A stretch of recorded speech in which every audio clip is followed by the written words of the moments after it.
पुण्यातील एका IT इंजिनिअरची कोट्यावधी रुपयांची एका भोंदूबाबाने फसवणूक केल्याची माहिती समोर आलेली आहे. शंकर महाराज अंगात येतात आणि ते दुर्धर आजार बरे करतील असं सांगून पुण्यातील एका IT इंजिनिअरची तब्बल 14 कोटी रुपयांना एका भोंदूबाबाने फसवणूक केली आहे. दीपक डोळस नावाचे IT इंजिनिअर आणि त्यांची शिक्षक पत्नी यांना भोंदूबाबाच्या सापळ्यात अडकून आपली आयुष्यभराची कमाई गमावून बसण्याची वेळ आली आहे. ज्यामध्ये डोळस यांच्या पुण्यातीलच नव्हे तर इंग्लंडमधील घराचा देखील समावेश आहे. या भोंदूबाबाचं नाव दीपक खडके असून या भोंदूबाबाला वेदिका पंढरपूरकर या त्याच्या शिष्येने फसवणूक करण्यात मदत केलेली आहे.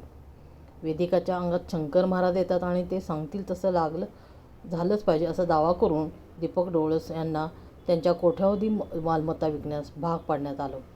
विशेष म्हणजे हे सर्व पैसे RTGSने दीपक खडके आणि वेदिका पंढरपूरकर यांनी त्यांच्या बँक खात्यावर वळते करून घेतले आहेत. 2018 पासून हा प्रकार सुरू होता. दीपक डोळस त्यांची पत्नी 2 मुलींना दीपक खडकेंच्या दरबारात नेण्यात आले. तिथे वेदिका पंढरपूरकर हिने तिच्या अंगात शंकर महाराज येतात अशी ॲक्टिंग केली. त्यानुसार तुमच्याकडे संपत्ती ठेवल्यास तुम्हाला येतील परत असे सांगून बँकेतील सर्व पैसे आणि ठेवी वेदिका यांच्या खात्यात वळत्या करायला सांगितले. इंग्लंडमधील घर फार्म हाऊसही त्यांना विकायला भाग पाडण्यात आलं. मात्र तरीही डोळस यांच्या मुली त्यांच्या ज्या आजारी होत्या त्या बरं न झाल्याने त्यांनी खडके आणि पंढरपूर यांच्याकडे विचारणा केली असता त्यांनी तुमच्या घरात दोष आहेत असं सांगितलं. डोळस हे काही वर्ष इंग्लंडमध्ये नोकरी करत होते. त्यामुळे त्यांचं इंग्लंडमध्ये देखील घर होतं आणि फार्म हाऊस खरेदी केले होते. ते इंग्लंडमधील घर आणि फार्म हाऊस त्यांना विकायला लावण्यात आलं आणि ते पैसे पंढरपूरकर यांच्या खात्यात जमा करण्यात आले. त्यानंतर डोळस यांना त्यांच्या पुण्यातील प्लॉट आणि फ्लॅट दोन्ही विकण्यास सांगण्यात आलं आणि ते पैसे देखील त्यांनी हडप केले. आता डोळस यांच्याकडे त्यांचं राहतं एकमेव घर आहे.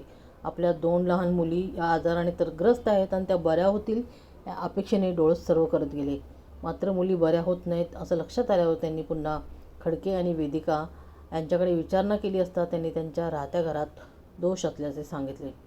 मात्र आता राहण्यासाठी एकमेव घर उरले असल्याचं डोळस यांनी सांगितले आणि ते घर विकण्यास असमर्थता दर्शवली. त्यानंतर डोळस यांना ते घर तारण ठेवून घरावर लोन काढण्यास सांगण्यात आलं. त्यानंतर पर्सनल लोन देखील काढण्यास सांगितलं. हा सगळा पैसा दीपक खडके आणि वेदिका पंढरपूरकर यांनी हडप केला आणि त्या पैशातून कोथरूड येथील महात्मा सोसायटीत आलिशान बंगला त्यांनी खरेदी केला आहे. या सगळ्या प्रकाराबद्दल वेदिका पंढरपूर आणि दीपक तर त्यांच्याशी ABP माझाची टीम त्यांच्या बंगल्यात पोचली. तिथे त्यांचे कर्मचारी होते. त्यांना भेटूच दिलेलं नाही. तर सुशिक्षित म्हणून आपण लोक एक पत्नी शिक्षिका जी आहेत आणि IT इंजिनियर जे सुशिक्षित लोकसुद्धा आजच्या या AIच्या जमान्यामध्ये अशा भोंदूबाबांच्या आहारी जातात. हे खरंच खेदाची बाब आहे. श्रद्धा काय आणि अंधश्रद्धा काय यातला फरकही लोकांना समजत नसेल तर अवघड आहे. आणि एखाद्या भोंदूबाबाच्या आहारी जाऊन तुम्ही कोट्यावधी रुपये त्याच्या बोलण्यावरती भाडून तुम्ही देता हा सर्वस्वपणा हा मूर्खपणा आहे.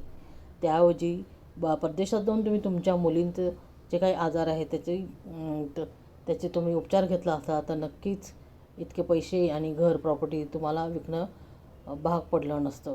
परदेशात मुली नक्कीच बऱ्या झाल्या असत्या. आजच्या या टेक्नॉलॉजीच्या टेक्नोसॉवीच्या जगात डॉक्टरांवर विश्वास ठेवणं गरजेचं आहे ना की आपल्या भोंदूबाबांवर.